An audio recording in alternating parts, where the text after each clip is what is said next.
So welcome to the panel where we will discuss and delve into the issue of intersectoral inclusiveness have you already heard this morning from Kike's introduction was really one of the key distinguishing points of our approach in implementing gender equality plans, meaning trying to broaden up the scope from internal institutional change to collaborative work with external stakeholders.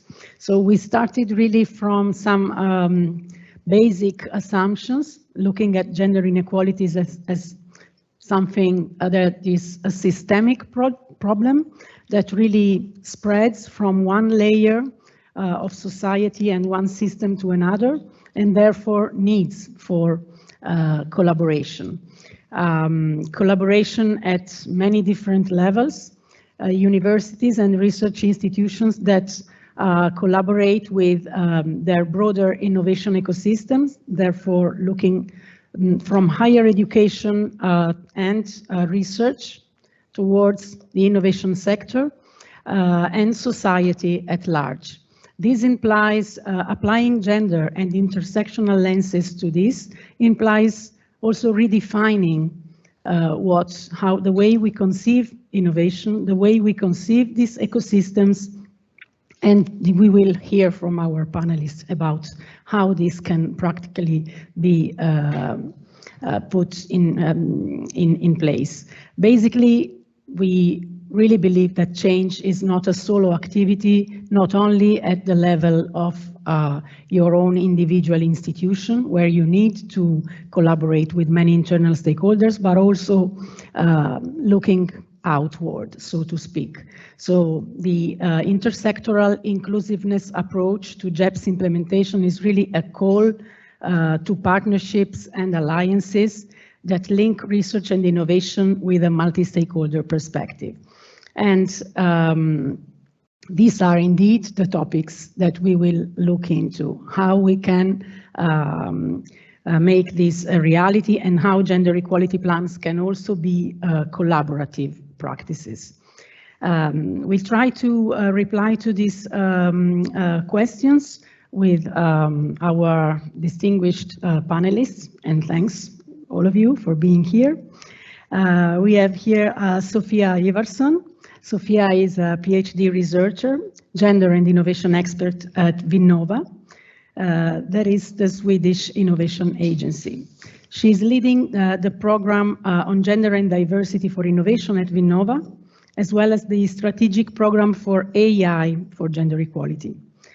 Sophia is also responsible for the gender mainstreaming strategy at Vinnova and the gender expert for the European Commission. Incidentally, we had the honor to have Sophia as advisory board member at CALIPER. And then we are very pleased to have Caroline Wamala Larsson here with us today. Caroline is associate professor at Stockholm University.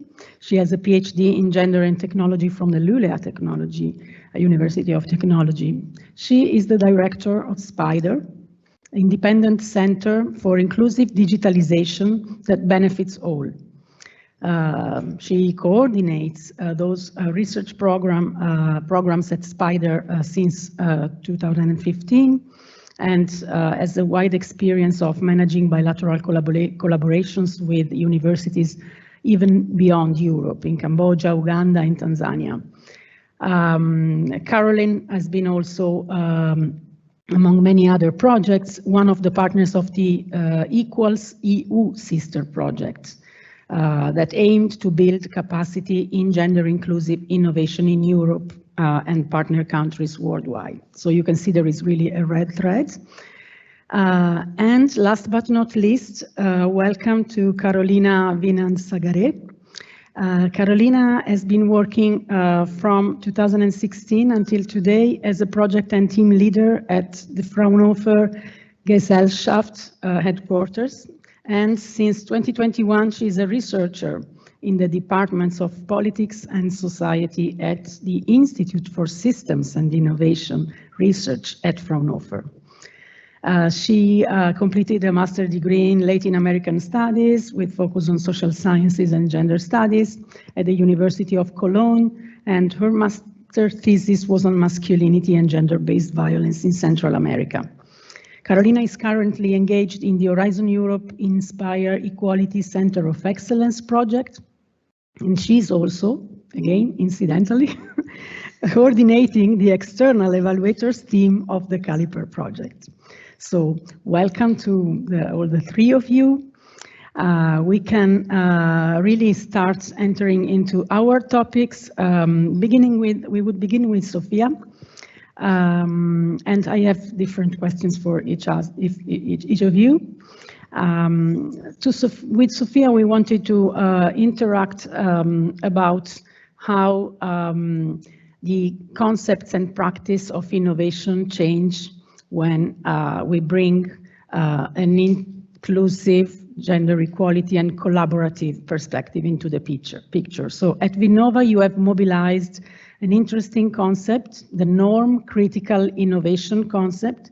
So to challenge and expand knowledge production and transfer from research to innovation with a gender and intersectional perspective. And you did this through implementing tools and funding schemes as a funding agency as well. Can you tell us a bit more about this and how collaborative efforts and synergies within ecosystems can support these changes? Yes, thank you. Thank you for inviting me, and it has been a truly interesting day so far. I hope you still have some energy left. I think there will be a coffee break after this panel, so few more minutes, or much more minutes for us. I work at the Swedish Innovation Authority. It's an RFO, Research and Innovation Funding Agency. And we started this funding scheme called Norm Critical Innovation it's 10 years now, in 2013. So a long time ago, it seems. Norm critical innovation is quite a unique concept. We invented it at the Innovation Agency because we are innovative, of course. But it's about challenging norms from an intersectional perspective. So those applying for funding in this scheme, they work with challenging prevailing norms that are discriminative, that are marginalizing or disempowering groups of people. But norm critical innovation, you could say it's about deconstructing norms, but that is also an obstacle for being innovative. Norms are actually hindering innovation. So it is a driving force. The norm critical innovation is a driving force for it spurs innovation. We see that the solutions that come out from these practices are much more innovative and transformative than the traditional way. It might be like, oh yes, I have this idea, I'm going to apply for funding. But then we ask, so okay, so it's your idea, how do you understand the problem, who benefits from this idea, who are discriminated, or who do you empower, who is marginalized with this idea? So you need to go back and deconstruct these norms. So that is actually bringing inclusion into as a driving force to innovation. But that is the first step because it contains of two steps. So deconstructing the norms is the first step. And then you move into the second step which we call norm creative phase. There you have to try new solutions that are inclusive. But once again, we have developed in this supporting tool called Norm Creative Innovation 12 different tactics That means 12 different ways of finding solutions to these challenges. Because we also see that it's a very normative that you have this idea or you have identified a problem and then you already know what a solution is. So you apply for funding and say, hey, we have this idea, we know the problem, now we want the funding.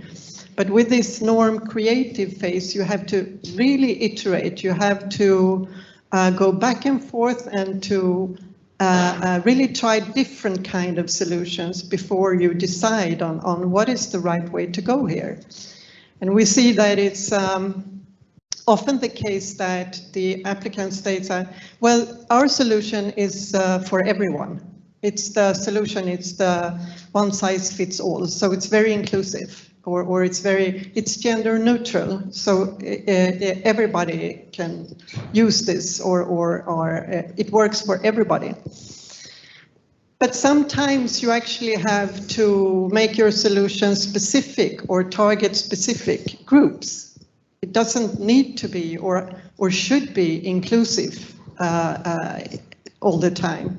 And sometimes we also need undercover solutions because the solutions are so provocative and so radical that it will meet a lot of resistance. So then we have to opt for a more undercover way of going about this. So what we've seen when we started this norm critical innovation, that those applying for funding were totally different stakeholders and actors than the traditional ones. They were underrepresented groups in the innovation ecosystems.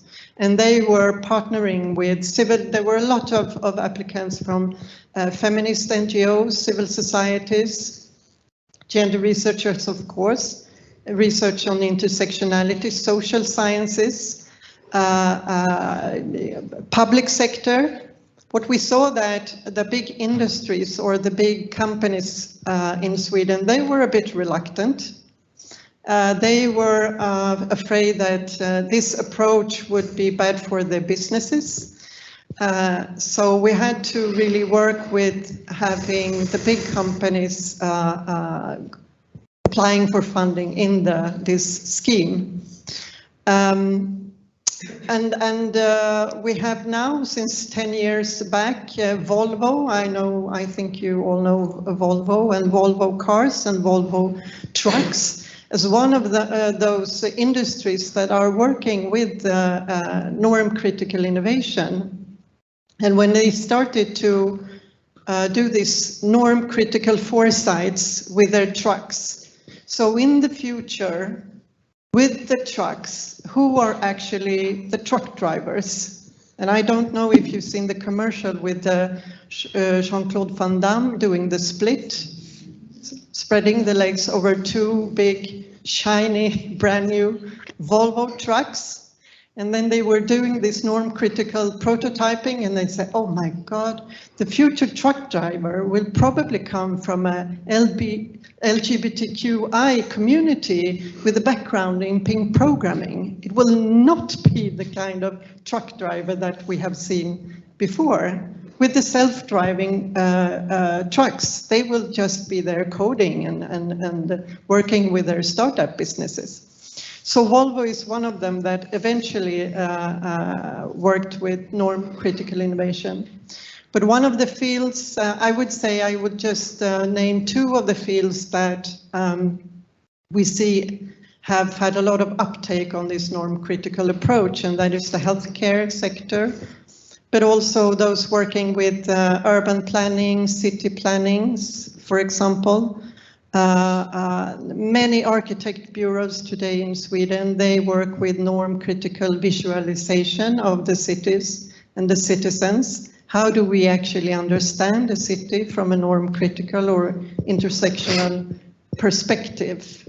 And how can we build and how can we plan the city in a broader sense and in a more inclusive way? And of course, if you work with norm critical innovation, it's tremendously important to have the right target groups and the end users as co-creators of the entire projects. So with that kind of approach, we have a totally different scenario in the innovation ecosystem with other kinds of actors, innovators, and stakeholders. Thank you, Sophia. Thanks a lot. So indeed, the cooperative and collaborative element comes into play, as well as the new actors being included in environments, arena, and funding opportunities that are most likely not accessible for them, like you mentioned. So this is connected to my questions to Caroline, because really what we see is that traditionally innovation ecosystems are conceived and defined under neutral definitions. Ideally, they are presented as environments where you have access if you fit with some excellence criteria, universalistically determined.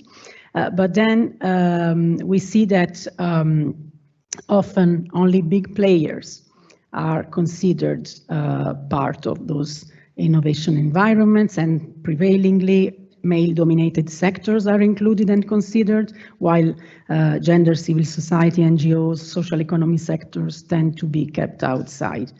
We know that in Equals EU, you have mapped innovation ecosystems with a gender and intersectional lenses.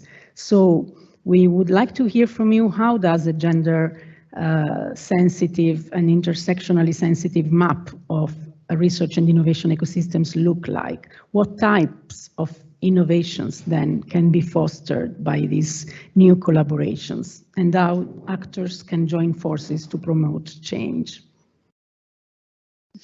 Wow. Easy, no? It's taken us 3 years to get here, and a map of that magnitude is very dense. We certainly attempted to do this map, and I invite you, if you have the opportunity, to visit our project website. But I guess I need to tell you a little bit about Equals EU, because yes, it is a sister project to CALIPER and LeTSGEP. Similarly, we've also been funded by the Horizon 2020 framework. And Equals EU, as the name implies, is affiliated to the Global Equals Partnership. You may have heard of it, that was started by the ITU, GSMA, UN Women, etc. And it's a global partnership for gender equality in the digital age. So with Equals EU, the EU aspect is that we're more regional, aims to advance gender equity in digital and social innovations by focusing on capacity building, network development, and support for inclusive innovation ecosystems. The project itself is structured around 4 key actions for gender equity. We started off with analyzing the state at play. And this is the part that I was personally responsible for, establishing where 22 countries were with regards to having innovation ecosystems and the extent to which those ecosystems were inclusive. After understanding what the situation looked like across the region and associative countries, we then set out to establish or source raw talent, essentially, from the countries. How do we engage with young people or underrepresented communities in terms of understanding what their ideas are, what they feel about their societies? And this we did through a series of hackathons and innovation camps that were held across and beyond Europe. We focused on producing new solutions for digital inclusion for women and girls, non-binary communities. And as a result, we had the pleasure of seeing new ICT products and services focused on gender equity. The winners from these events were then invited to join an incubation program to further develop their winning solutions through incubation program or mentorship program, where they had the opportunity to further strengthen or enhance their business acumen, their opportunity to further understand what it takes to develop as a business person. But I will say that the journey here was really challenging in the sense that we understood that language is critical, and that is something I think I'll have to come back to. When you package your message and you're trying to reach communities that ideally don't normally come to innovation spaces, you have to be very intentional in how you put that message forward. Because in Sweden, for example, we had campaigns all over the city, Stockholm. We had flyers, we were all over social media, and we really struggled to attract interest. And so in trying to inquire what was the reason why young women and other, persons who are minority groups were not coming to this, hackathon that we had set in motion, we understood that they feel like those spaces are not very inviting for people like me. All I have is an idea. And then we're like, well, but your idea is what we're interested in. We will nurture the rest of it. We will support you in terms of growing as an innovator. But an innovator doesn't look like me. It doesn't matter. We need to change what you think an innovator should look like. So we had quite a lot of work to do. And it was across the countries. I know UK struggled with this as well. Our partner in the UK struggled with this. They had to rework their message and then even reschedule the date of the event because too few people showed up. We had to do ours again because only 2 people showed up and we needed at least 14 to. So it was very expensive, but a good lesson learned. During this incubation program, the participants from the winning groups were actually part of co-creating 2 gender equity business development tools. These are also available on our website in that they help you to develop a list of criteria that you can use to evaluate the extent to which your innovation processes are equitable.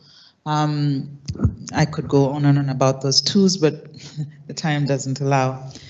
And as the fourth step in this, as you will notice, I started off with analysis, and then we went into the co-creation events, and then we did the incubation program or the mentorship program.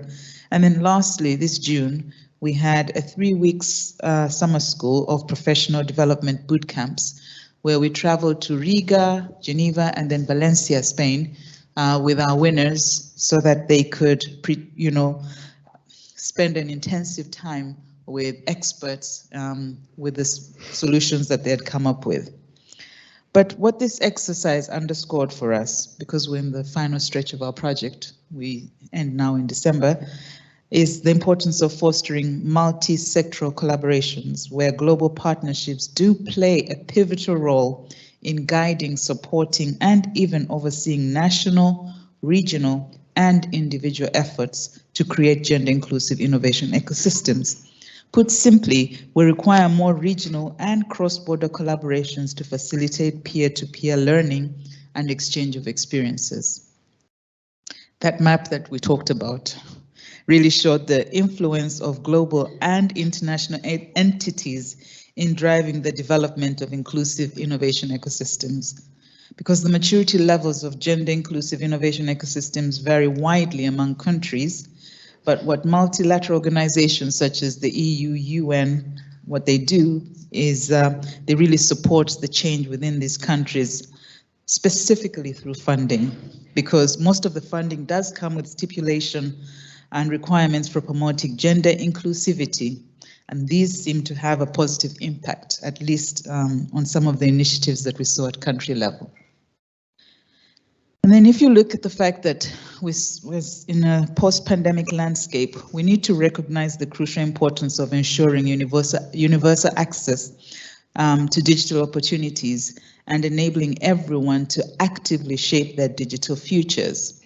The pandemic placed extraordinary demands on all aspects of life to transition into digital spaces, and what this did was to leave minority or underserved communities even further behind, That's why it's imperative that we're all part of shaping our digital futures, because if we can't relate to it, we won't use it.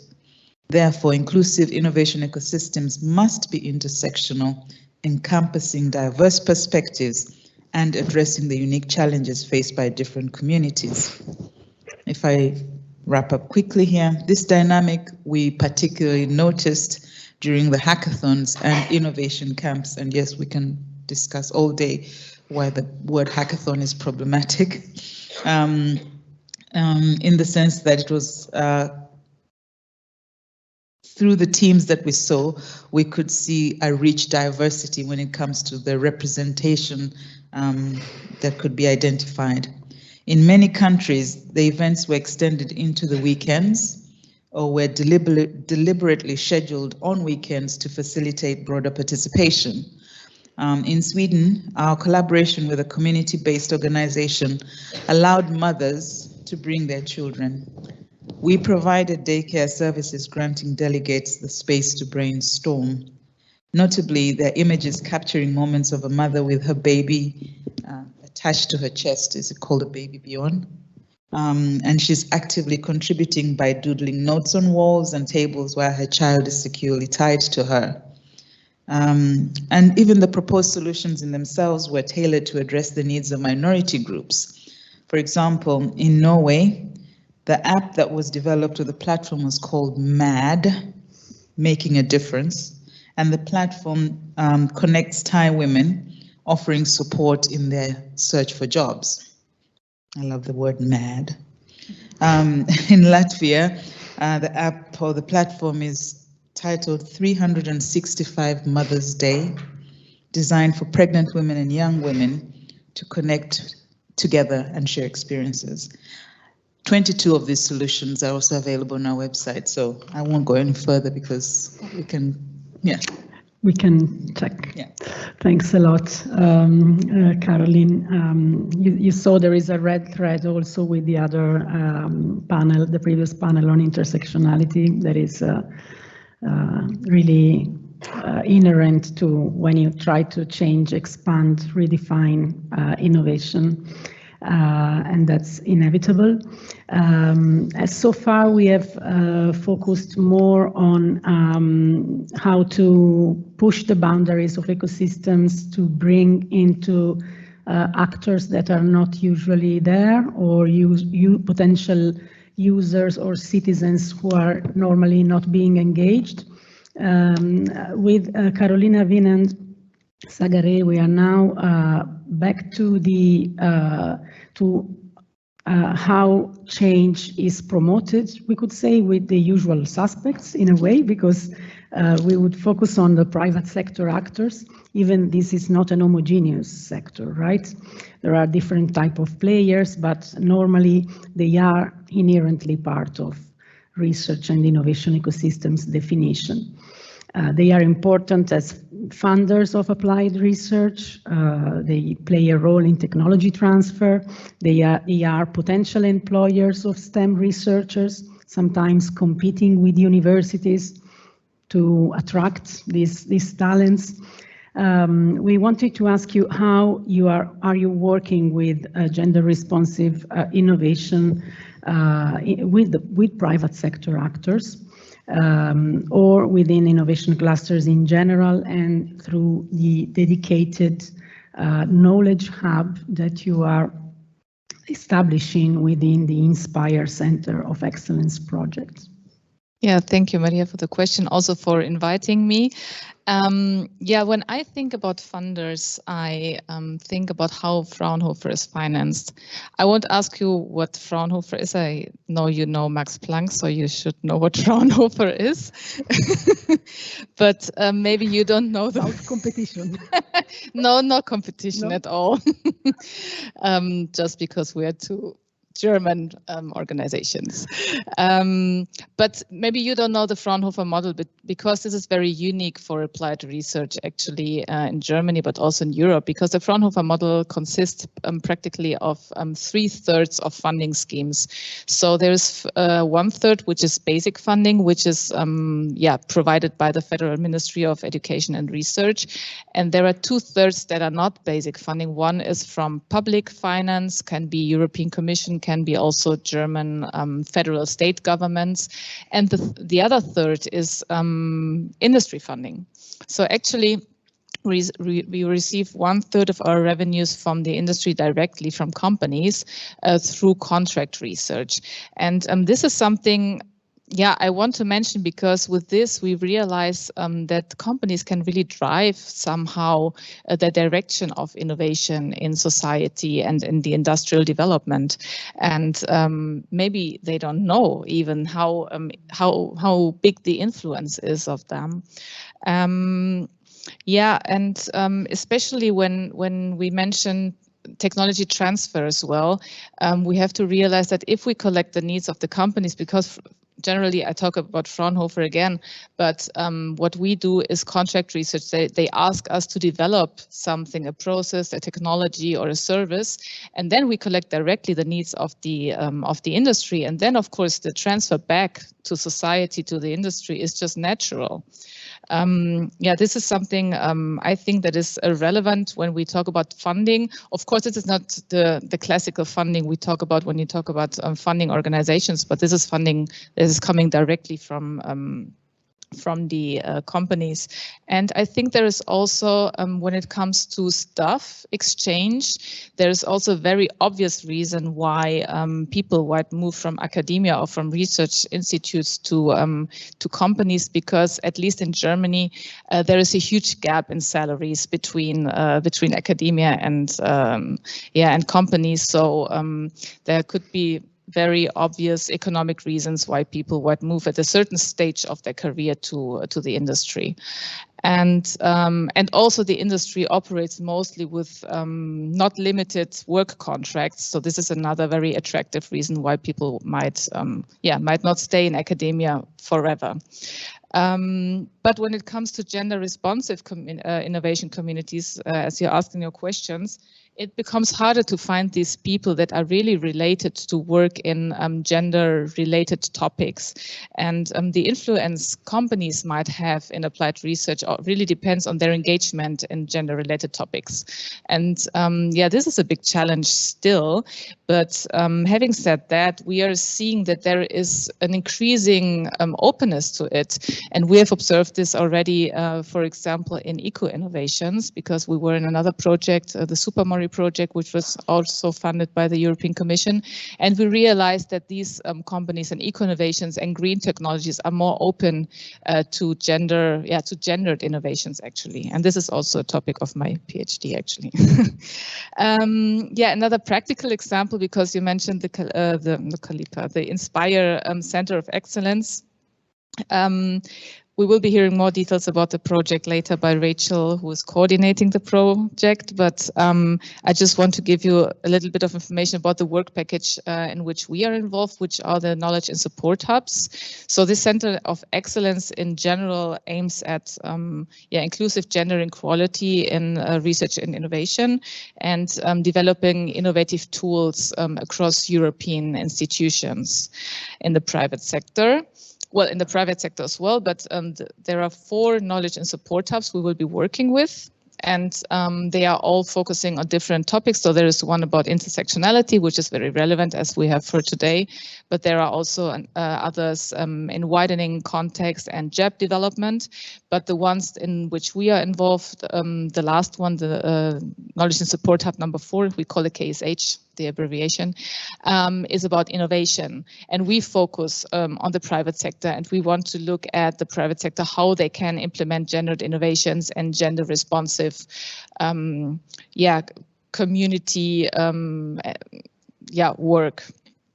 and tools. Yeah, and we also want to look at the mechanisms of exclusion and inclusion and that operate in these processes. And we use, of course, this ecosystem approach that also used the CALIPER project already. So concretely, this KSH will be run by practitioners of communities of practice and by experts in the field. I don't know if everybody is familiar with the word communities of practice, but it's basically a group of people that share a set of knowledge or interest in problems, and they want to gather more knowledge about this problem together among the exchange of these people.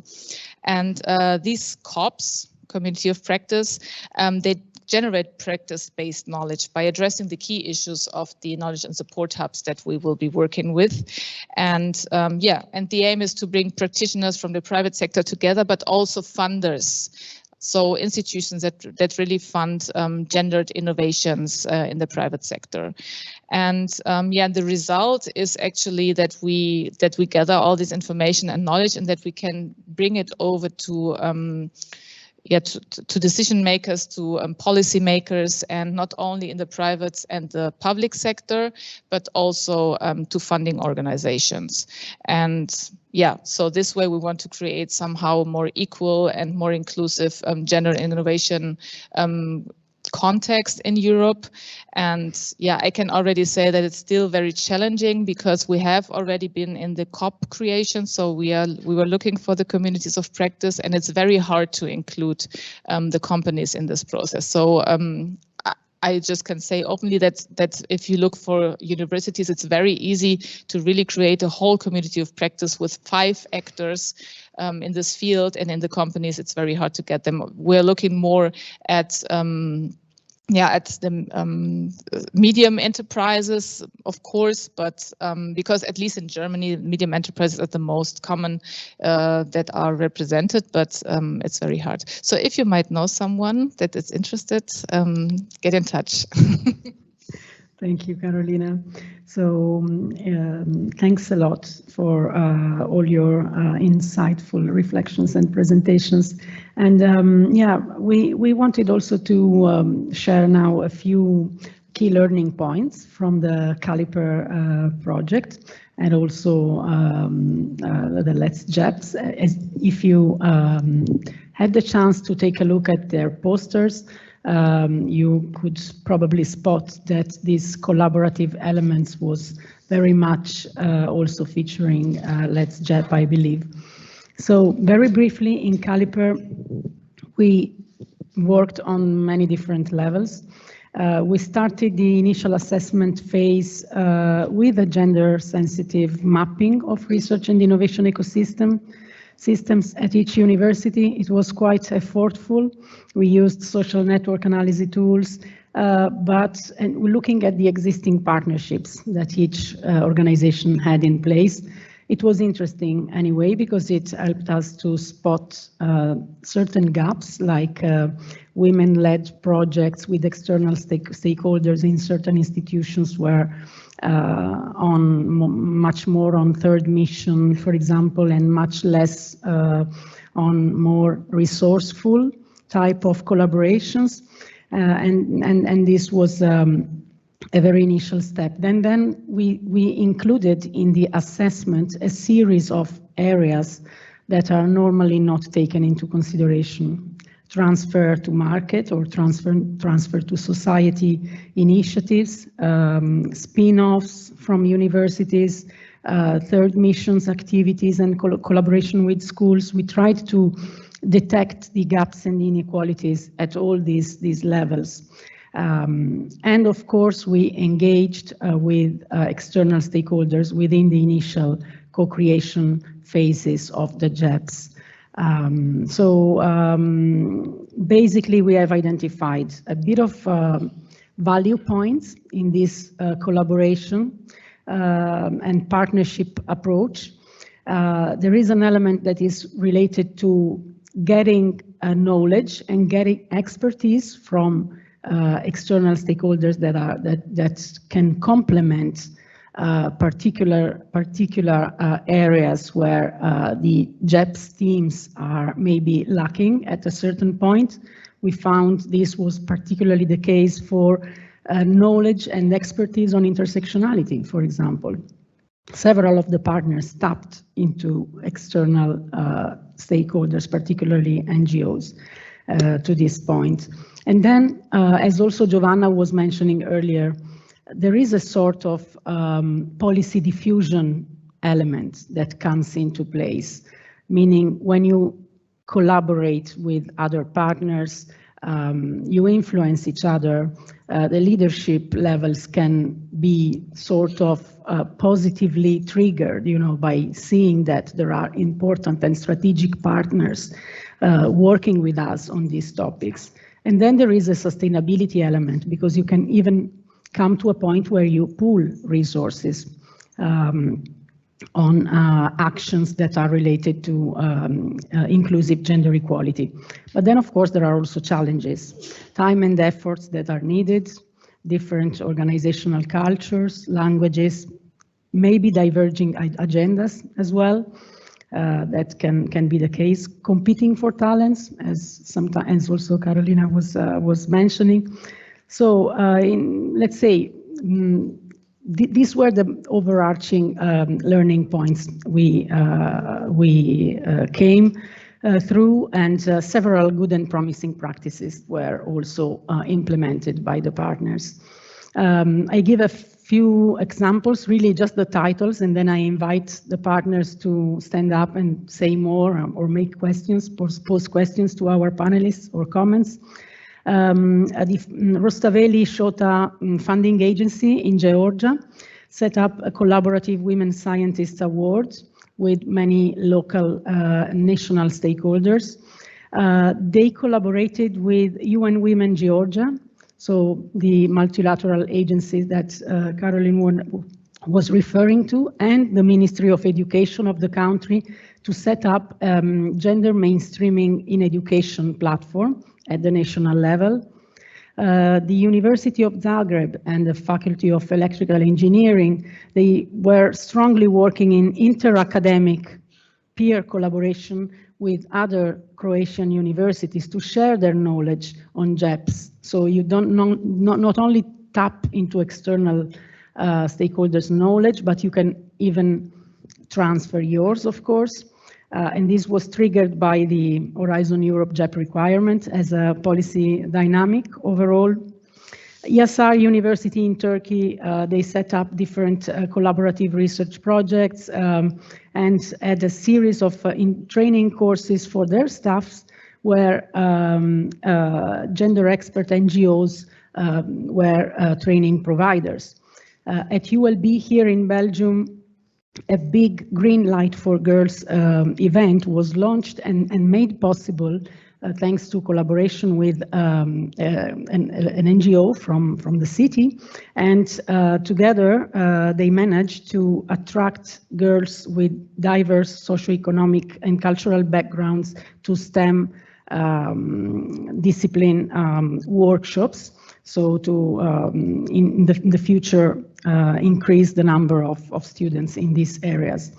And also Unisalento, again from Italy, thanks to a cooperation with the regional health authorities, they managed to set up a center for students in their campus to prevent and address well-being, harassment and bullying, and to foster well-being.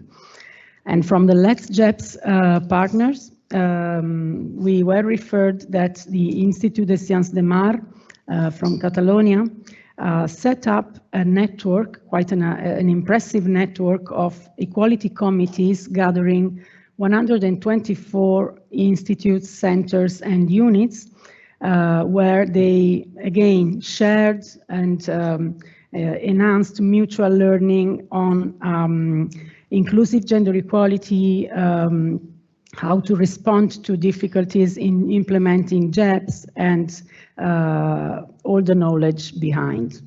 So these are just examples that we came about with our practice within the two projects. But I'm sure our partners would like to add more and maybe comment on what has been shared by our panelists. Ruslan, please. So we have Rustaveli Shota Foundation. Ruslan would like to take the floor.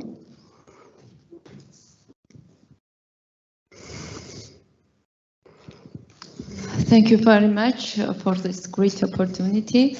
My name is Rusudan Jobava. I'm representing Shota Rustaveli National Science Foundation of Georgia. We are FEOs administrating under the Ministry of Education and Science of Georgia. Every year, a foundation grants up to 70% of scientific communities, and by the latest data, approximately 70% of our funding goes to the male, and 40% of our granting goes to the females. So, of course, we are very ambitious to carrying out the activities concerning gender equality dimensions and to implement gender equality plan in our lifespan. So it was the first time that our organization elaborated gender equality plan.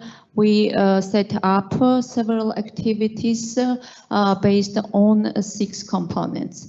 It's very ambitious and very appealing was to create and to establish a special targeting call. This is award for outstanding female researchers, and also this was also some activities related to, for example, to create some guidelines for evaluators and to introduce in our research in an electronic database such criteria that enables research groups to put and to just make the tick how many female or male contains their research groups. So we are engaged also in a mainstreaming platform that was offered by the initiative of the Ministry and UN Women in Georgia that primarily goes to insert and to integrate gender mainstream, gender dimension in the curricula. And also, I could say that we are very often invited to share our best practice and experience regarding gender equality plan. And so there are lots of activities that we're planning ahead, and thank you very much for this, this opportunity. Thank you very much, Ruslan. I would really like very much to continue, but I got signals that we have to wrap up. So I'm sorry for that. I would just give the floor for very final statements to our panelists with a forward-looking approach. Again, priorities, needed policy advancements, how to progress. Sophia?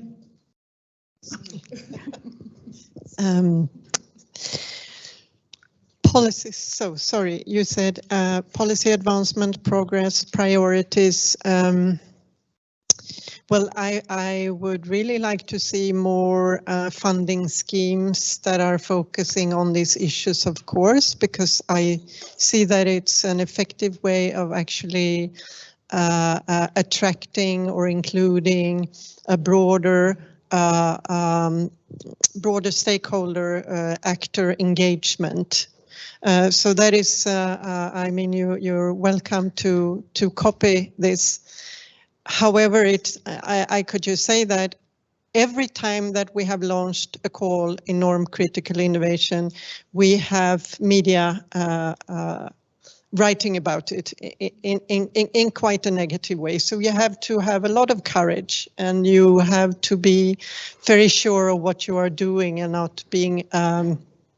It takes a lot of courage to be an RFO funding these kind of activities, but it requires a lot of courage for those leading these projects, because and we have, even in our tools and methods, you were talking earlier this day about being uncomfortable and having these uncomfortable discussions. In our toolkit, we have a visualization of this. It's the joker. So every time when something in the project or in the organization gets too comfortable, then we're just bringing the joker and said that being too comfortable means that we are not discussing the issues that are the most important.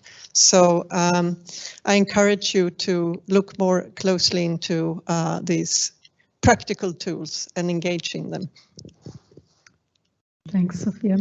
Caroline, would you like to be the next? Yes, sure.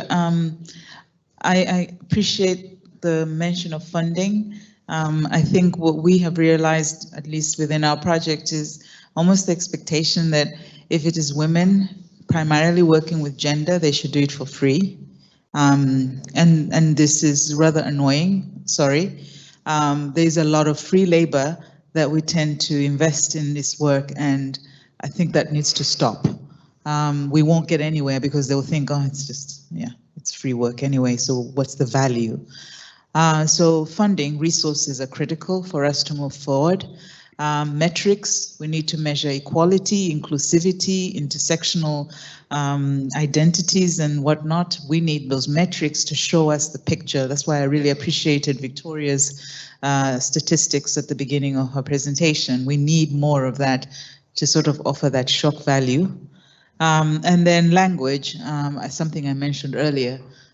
We need to package the message in a way that it is inviting, because oftentimes it can be a deterrent to somebody actually, entering the door. Second, and lastly, I think the place where we hold events is also critical. We thought in Sweden we can have it at Stockholm University and people will come. They didn't. No, we had to go to the communities and actually engage them. Because sometimes they think Stockholm University is such a grand place, what am I going to do there? Which is really sad, I think. And so even the space where we hold these events will make a difference. Thanks a lot. Caroline. Yes, since I'm the last one speaking, I will just say a very general remark I had for realizing what we were talking about today. And this topic of intersectionality stayed in my head very strong. And I wanted to make the observation that just imagine if intersectionality is not covered at the universities or your research institutions. Just imagine in the industry, in the companies. So I have had one small observation, which maybe I can share since we are doing the evaluation of CALIPER. And there was one sentence I heard that there are no other ethnicities in this country. It doesn't matter which country it was, because we all know in every country there are at least 2 or maybe more, and Europe is a continent of migration, and so just imagine, and if in your countries there is still this thinking how much you have to work if you want to go to the industry. So I think there is a long way to go, but it's a very uncomfortable way to go, but it's very necessary, because we all know that intersectionality is for all of us, every one of us, because every difference brings us also together to be more creative and more innovative. Yeah. Thanks a lot. It was really brilliant to see all these interconnections also with the other panels, resources, with gender budgeting, intersectionality, and overall sustainability that will not be there if we keep doing work for free, as Caroline was mentioning. So we will hear more on this also in the final session, where we will present the CALIPER Charter, the handbook from LeTSGEP. So thanks a lot for your attention and your patience, and the coffee awaits for you.